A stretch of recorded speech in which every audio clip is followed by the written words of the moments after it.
My name is Carla O'Reilly, and these are my fellow co-authors and friends, Lita Patterson and Ken Bird, along with our publisher, Peyton Collins. We're here tonight to promote our book called The Smiling Mask, The Truth About Postpartum and Parenthood. We have created this book with the intention to assist mothers who have suffered from postpartum depression or may be suffering right now and are afraid to admit it.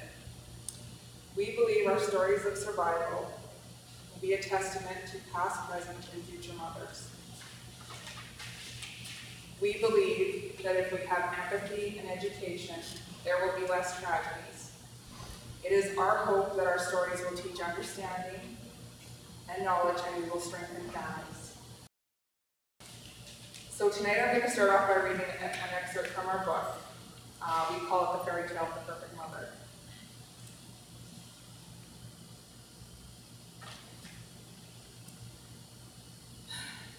The mother awoke to the sound of her baby cooing in its crib. She rose from her bed and she put on her mask. She slipped on her housecoat, stepped into her baby's room, and turned on the light. The mother whispered soft words into her baby's ears and picked it up. She snuggled it lovingly. Her little bundle needed its diaper changed, and so it was done. Now everything was fresh and new. She was the perfect mother. She was cheerful, and she remembered her appointment at 4 p.m. The mother stepped into the kitchen and warmed a bottle for her little one. She smiled a beautiful smile and was ready for the day. She made coffee and sat down to watch her favorite morning talk show as she fed her little angel. She whispered sweet lullabies and spoke about all the things they would do that day together. She finished feeding and grabbed a quick shower while her little one played in the bouncy chair and listened to music. As she washed her hair, she remembered her appointment at 4 p.m. Next, she got dressed, blow-dried her hair, and put on her makeup. Then she emptied the dishwasher and worked out a plan for supper. She chopped up some vegetables and beef and put them in the slow cooker. Her husband would be happy because it was his favorite meal. She would pick up some buns later at the grocery store while she was running errands. She was the perfect wife. It was time to give her baby a bath. She gently washed its face and brushed its hair. Then she pulled out a new outfit, which she had purchased the day before, and got ready to go. The diaper bag was quickly packed, and they headed out the door for a walk in the stroller. Down the street, they happily strolled. The neighbor was out, so they waved and stopped to talk. The sun was shining, the flowers were blooming, the birds were chirping. It was a beautiful day. The two of them walked downtown and stopped at a local grocery store for a few items, some eggs, buns, milk, and butter, and the baby drifted off to sleep. Just in time for the mother to meet up with her friend, and they continued to walk. She had great friends. She had a perfect life. She stopped in to see her husband at work, and everyone tickled and played with the baby. Then the whole family went for lunch at the local cafe, and the food tasted so good. Then the mother arranged to drop off the baby with grandma while she went and had her hair done at the local salon. She wanted to look good for her appointment. The hairdresser greeted her with fresh coffee, and they gossiped for the next 2 hours. She had her hair colored and set, and it looked beautiful. She quickly said goodbye and headed home. She didn't want to miss her appointment.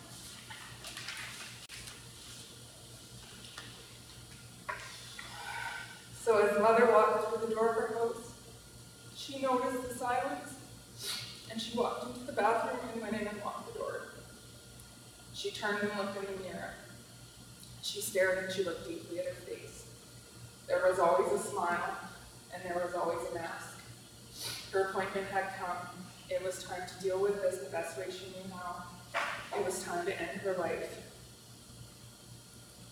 She knelt down on the floor in the fetal position and began to cry, and tears streamed down her face.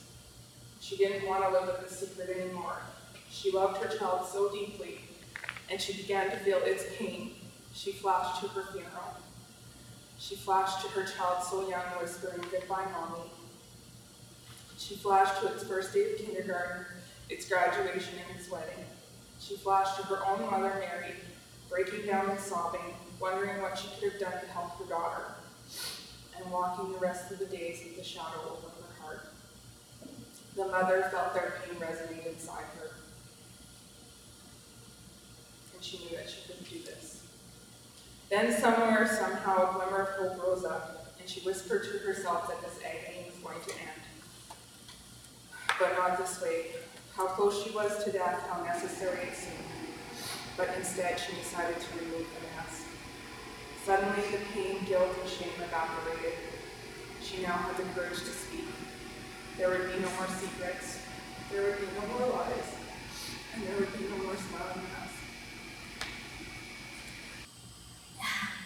So I don't feel postpartum depression necessarily is an accident or something that just kind of happens. Postpartum difficulties are usually brought on by being predisposed to anxiety and paranoia already, not only by hormonal changes. We want people to view their depression as an opportunity to heal existing issues, so we can become that healthy and whole, happy person, to show the way for future generations. So with this all said, I want to share more of the tools we all use to get here today, and most importantly, continue to use. We are, after all, works in progress. Healing is a life journey after all. So a few of the things, or several of the things that we, that really did help for us, and which really goes in more explanation in the book, as well as on our website, was talking. Talking, finding that person who will listen and who can just even help guide you to further help. If they have that, if they have that energy within them to do, that makes a huge difference. Even listening with the compassion in your ear. You don't have to solve their problems. Finding a support group and use that power of positive thinking to move forward together. So not only are you going to share your stories with these women who understand and validate what you're feeling, the most important part is to move forward. Understanding what stress does to your body. Stress will cause you to start to breathe shallow, meaning you're not getting enough oxygen into your system. That's why you're feeling all this anxiety, you're not thinking properly. That can be counteracted though with deep belly moving.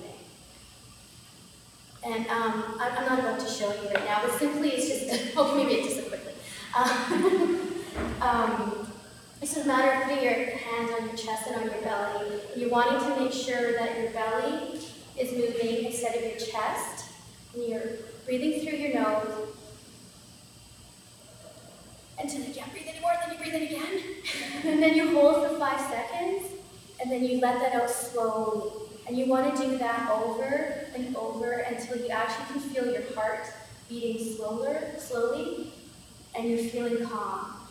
That will cause your body to slow down so you can think and you can deal with the situation at hand. Forgiving yourself. This is vital. This isn't just for postpartum depression. This is for any difficulty that you go through. But we found that forgiving ourselves was huge. A huge relief. That's what you want to get from all of these things that we're mentioning, not only tonight, but in our book and on our website. Is the whole point is to feel relief. And another thing that I found actually quite easy to do was to write down every day. Well, I didn't do it every day, but what you're thankful and grateful for. Attract more of what makes you feel good.